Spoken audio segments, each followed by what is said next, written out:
OK, let's get to these opinion polls. As you know, I've been saying, even when the coalition was well behind in the polls, that the trend was clear and that the clarity of the coalition's political positions was strong. And the Labor, Greens and Teals government has been making such a mess of everything, especially the cost of living, so that Peter Dutton and the coalition have been a chance, not to just push Labor into minority government, but to win in their own right. And now the polls are starting to show that very clearly. The coalition is now ahead in the Australian's latest Newspoll on the two-party preferred vote, up 51% to 49%. Now, this is based on the Labor primary vote slipping back to a terrible 31% and the coalition creeping up to 39%. Now, the coalition will want to see that primary vote get to 40% and higher, but the trend at the moment is their friend. And now more people think that the coalition will win than Labor, which is another telling indicator. Let's go to former Labor Senator for Queensland and renowned polling analyst John Black. John, thanks for joining us. I know you'll be looking at a lot of factors here, including the published polling, but do you think that this election is there for the coalition to win, possibly? Look, I've thought that for some time, Chris.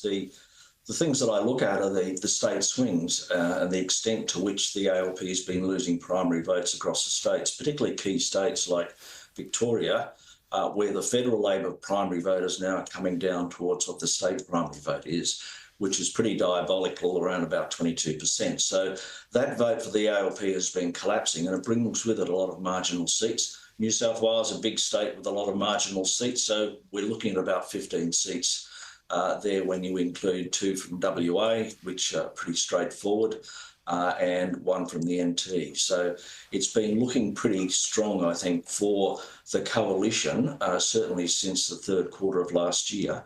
And these more recent polls have been confirming that. Yeah, now I've been really focused on, I suppose, the political trends, the trends in issues, and I think they've been diabolical for Anthony Albanese, because on cost of living issues and on anti-Semitism and national security issues, he's just been showing to be increasingly weak. And the reason I thought he's just going to keep sliding is because there's no sign of him recognising the problem and striking back and getting on top of these issues, whether it's power prices or whether it's anti-Semitism at home.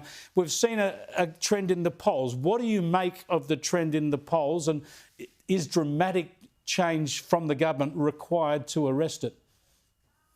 The trend in the polls has been inexorable, Chris. It's just been heading downwards for Labor pretty much since the middle of the Voice campaign, when it became obvious that it was going to lose.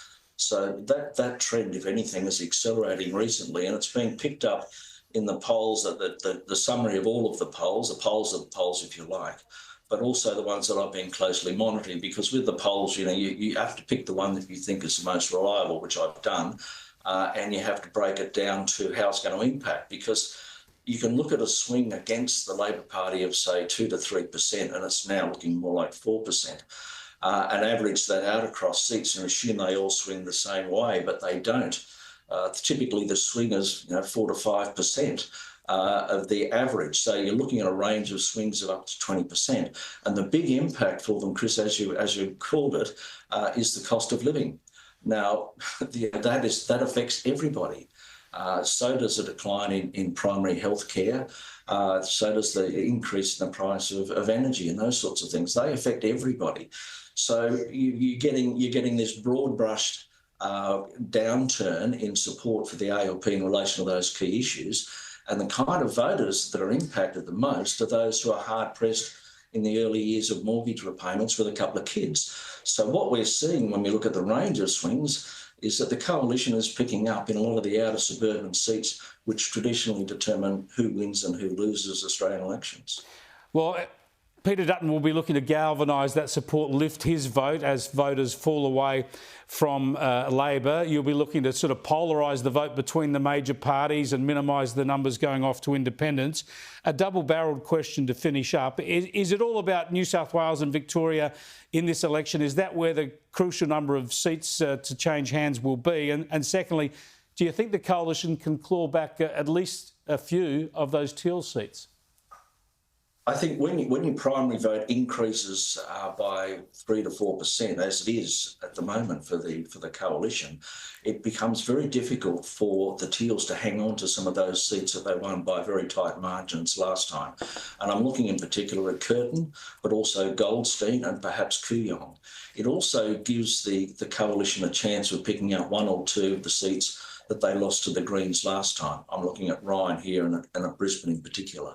So yeah, if your primary vote goes up in this sort of situation and Labor's primary vote has a 2 in front of it, then there's a lot of potential gains for the coalition there.